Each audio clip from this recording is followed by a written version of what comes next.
Hello. I'm glad you mentioned our joint commitment to free trade. Of course, the Doha round failed. But Brexit is coming, and the British are counting on a fantastic trade deal with Australia. What are the prospects of it? How quickly could it come into force? And how much can the trade between Australia and the UK grow to compensate for UK's loss of trade with the continent? Thank you very much for all the questions.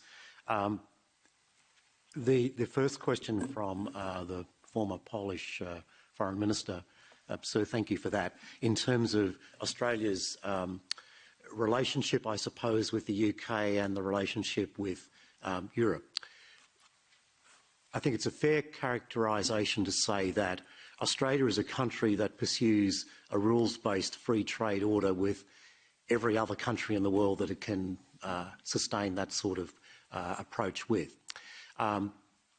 This is not a question, should Brexit occur, it's not a question of the UK or the EU. Our approach will be both the UK and the EU, and remembering, as I said earlier, that in terms of total trade, the EU will still be much larger than the UK. And as I said, we are practical, hard-nosed about this. Sentimentality, when it comes to trade, will play very little part. And we see the opportunity in the EU as a great opportunity for both Australia and the EU to enhance the trading relationship between our two countries.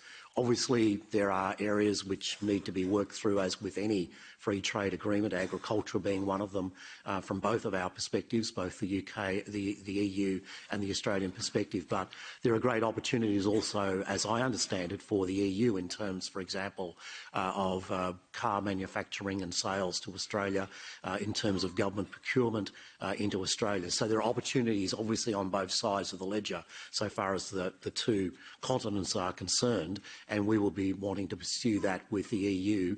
And if we can do that quickly, then we would like to do that, because our belief is that a rules-based international global approach to free trade is one which has brought great benefits to Australia and indeed great benefits to the EU, but we also practically understand the challenges that are going to be involved in that.